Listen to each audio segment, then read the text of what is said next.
D'abord, la sécurité dans l'est de la République démocratique du Congo. Sachez que la traque des éléments du Front démocratique pour la libération du Rwanda se poursuit. La MONUSCO a annoncé lundi que des opérations conjointes à l'armée congolaise devraient être lancées très bientôt. En cas de résistance de rebelles hutus rwandais, ils seront déterminés à les neutraliser au besoin par la force, conformément à la mission qui a été confiée à cette force onusienne en République démocratique du Congo.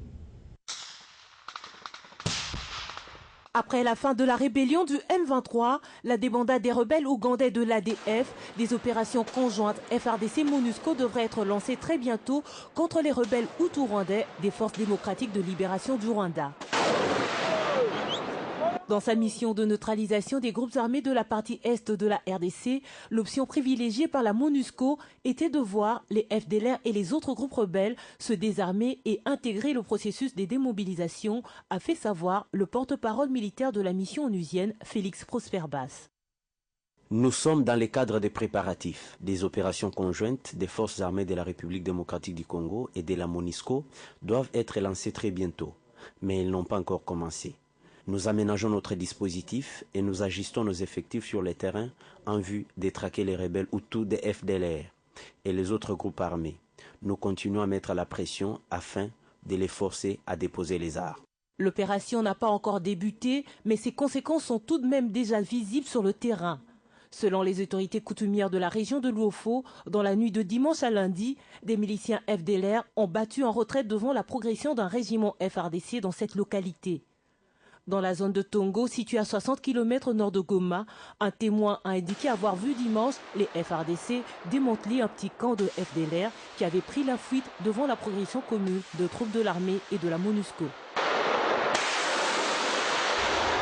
Dans le cadre des activités politiques en République démocratique du Congo, à retenir que le pays compte désormais un nouveau parti. Il s'agit de la Convention de démocrates travaillistes unifiés, CDTU, parti de centre-gauche. La CDTU se fixe comme mission la production interne afin de rationaliser le secteur de l'agriculture et ainsi relever le défi de la modernité. Arlette Boutella.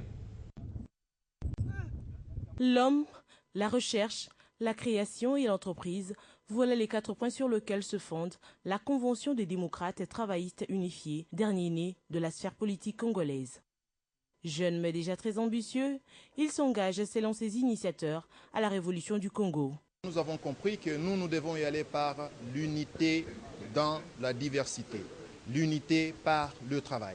Et nous avons compris qu'à un certain moment, qu'il y a plusieurs partis politiques qui existent, mais qui se font identifier par les obédiences de leurs leaders.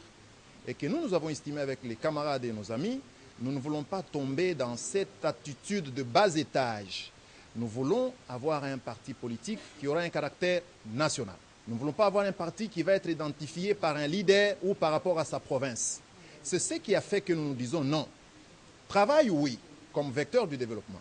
Mais nous, c'est le travail dans l'unité. En plus des valeurs telles que la moralité chrétienne, la rationalité dans les secteurs d'agriculture, la CDTU prône l'égalité des chances hommes-femmes. Je suis confiante aussi et que nous, les femmes, nous ferons quelque chose pour notre pays aussi.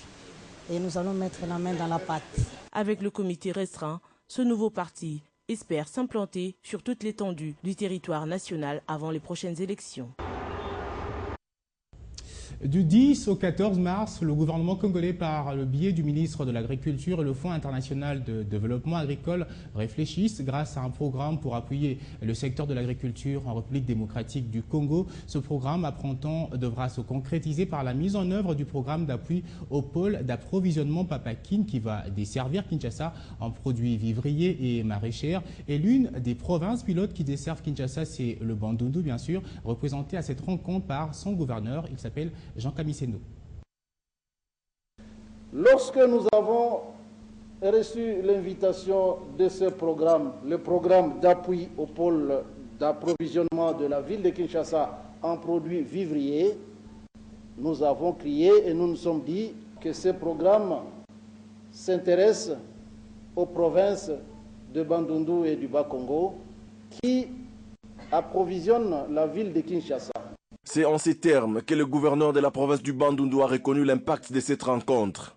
Jean Kamisendo, qui est à la tête d'une des provinces agricoles de la RDC, est en pleine matérialisation de cette vision dont l'ultime objectif est de combattre la pauvreté. Nous avons imaginé un plan. C'est le programme de village agricole pour donner aux paysans l'occasion de se regrouper en association paysanne, produire davantage.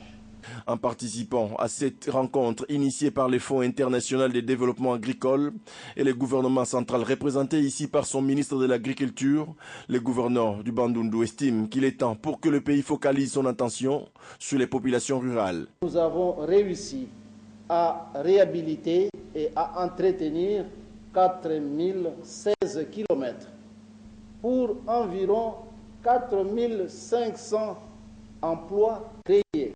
Cela nous ramène à environ 16 000 ménages qui sont atteints au jour d'aujourd'hui par le programme de village agricole. Les FIDA et les ministères de l'Agriculture se donnent pour mission de combattre la faim et la pauvreté par l'amélioration des moyens et techniques agricoles et par la création, la modernisation d'activités agricoles ou commerciales en milieu rural, notamment par des projets de microfinancement gérés localement. Et à l'Institut national de sécurité sociale, sous l'impulsion de dirigeants, un bureau relais de cet établissement vient d'être ouvert. Il est situé dans la cité d'Ombakana, à quelques kilomètres du centre-ville de la capitale congolaise. Cette initiative s'explique du fait du souci du conseil d'administration et sa direction générale qui prône une politique de proximité. Coupure du ruban symbolique. Visite. Ça y est, le bureau relais INSS Mbankana est enfin ouvert. Dépendant du point de perception de Maluku, ce bureau est censé rapprocher l'Institut national de sécurité sociale de ses prestataires sociaux de la périphérie est de Kinshasa, mais aussi de ceux qui financent le régime général de la sécurité sociale, notamment les employeurs et salariés. Il est installé pour faciliter la tâche à tous ceux qui veulent avoir une couverture sociale et ceux à leur hésitant de parcourir d'énormes distances. Ceci leur permettrait donc de réaliser des économies financières, des économies physiques et des économies du temps. Ces directeurs de qui dépensent ces bureaux relais en a profité pour formuler quelques recommandations. Ces recommandations s'adressent aux employeurs nationaux. Nous les exhortons à se conformer aux lois de la République en déclarant et en payant correctement les cotisations sociales afin de permettre à l'INSS d'aider leurs propres frères, aux employeurs expatriés ou étrangers. Nous les exhortons à exprimer leur reconnaissance à l'État congolais et aux travailleurs congolais qui ont accepté de les accueillir et d'augmenter les capitaux de leur investissement par leur dur labeur. Le bureau relais ouvert. Reste à la population des Mbankana de bien vouloir protéger ses patrimoines, gage de l'alliance INSS masse laborieuse. Vous le savez, le gouvernement de la République démocratique du Congo s'est lancé depuis plusieurs mois dans la modernisation des infrastructures routières à travers le pays. Mais seulement, le constat est que plusieurs routes réhabilitées se détériorent très rapidement. Des observateurs mettent en doute la qualité de travaux exécutés par certaines entreprises pour assurer la durée des routes en République démocratique du Congo après leur construction. Et à Kinshasa, cette réalité est visible dans la municipalité de Barumbu. Suivez. Sur ces tronçons, il est souhaitable de passer à bord d'un 4x4. Pour les voitures basses, c'est un vrai casse-tête, comme en témoignent ces images. Nous sommes au croisement des avenues Bokassa et Kabambare, entre les communes de Kinshasa et Barumbu. Ces routes mènent soit vers le marché central, ou vers les quartiers Bon Marché, qui par la suite ouvrent la voie vers l'aéroport international d'Ndjili. Il y a peu, elles ont été réhabilitées, mais pas par de bonnes entreprises. Il a fallu seulement 5 mois pour qu'elles se détériorent à nouveau.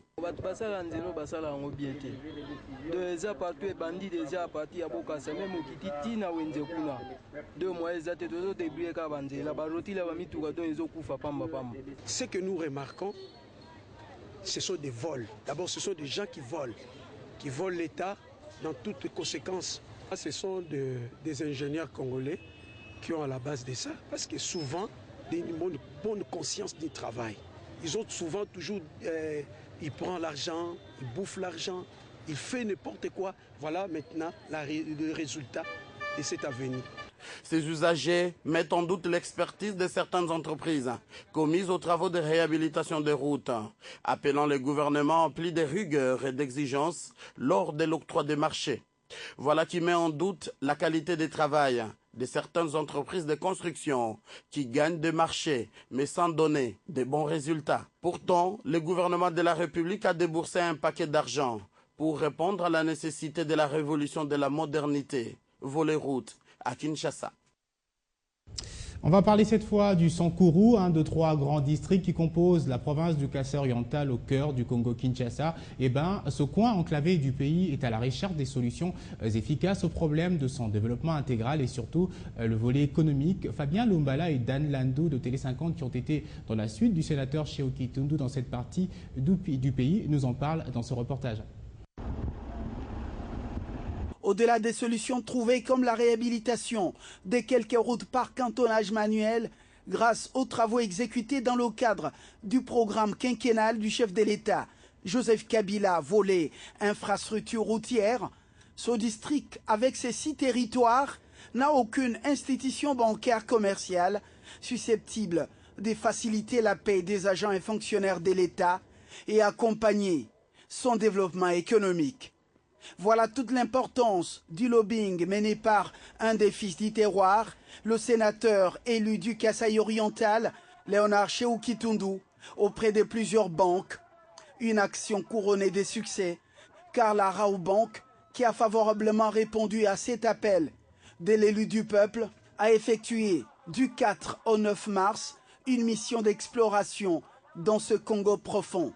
Première étape, la cité de Tchoumbé, en territoire de Lubefou. Un accueil délirant, symbole d'un attachement indissoluble entre Okitundu et Tchoumbé. En sa résidence, Léonard Sheoki Tundu a expliqué en langue locale, le Otetela, aux habitants de Tchoumbé, le but de sa mission, explorer le Sankuru pour une éventuelle implantation d'une banque commerciale, la Raobank, dans ce district. Les contacts avec les plus hautes personnalités des lieux sont plus que nécessaires pour leur apporter la bonne nouvelle. Nicolas Diomon, le président de la Senco et l'évêque de Tchoumbé, a ouvert les portes de l'archevêché au sénateur Sheoki Tundu et à la haute direction de la Raobank. L'initiative est applaudie par le prélat catholique, conscient de la bénédiction du pasteur de Tchoumbé.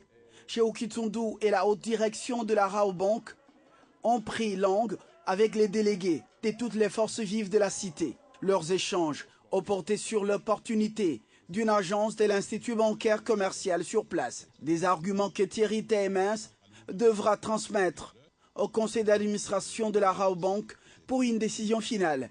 En attendant, le Mumbaville a constitué la 2e étape de cette tournée d'exploration.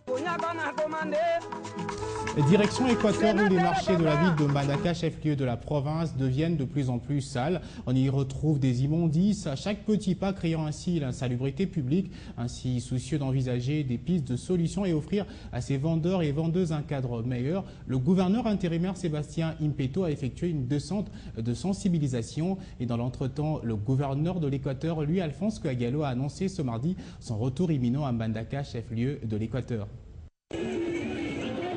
À Mbandaka, l'insalubrité publique devient un maître mot dans les différents marchés de la ville. Pour palper du doigt ces réalités, le gouverneur intérimaire a effectué une ronde à travers laquelle il a visité 2 marchés, parmi les plus importants et stratégiques du chef-lieu de la province de l'Équateur, notamment le marché central de Mbandaka 2 et celui est dénommé José Maquila. Profitant de cette occasion qui est intervenue la veille du 8 mars, journée mondiale dédiée à la femme, Sébastien Impeto a exhorté toutes les femmes pour une méditation sur les rapports combien importants pour le développement de leur province. Il était important que je puisse moi-même me rendre compte des conditions hygiéniques et éventuellement aussi trouver des solutions. Et j'ai trouvé partout où je suis passé qu'il y a des conditions de tournage, déplorables. Et donc je pense très prochainement à réunir la mairie et les communes pour qu'on regarde ensemble comment on peut résoudre ce problème-là. Réponse au souci du chef de l'exécutif provincial, Louis-Alphonse Koya-Diallo, qui après 6 mois passés en Afrique du Sud pour des soins de santé et 3 mois à Kinshasa, a annoncé ce mardi son retour imminent à Mbandaka. Louis-Alphonse Koya-Diallo prévoit d'abord des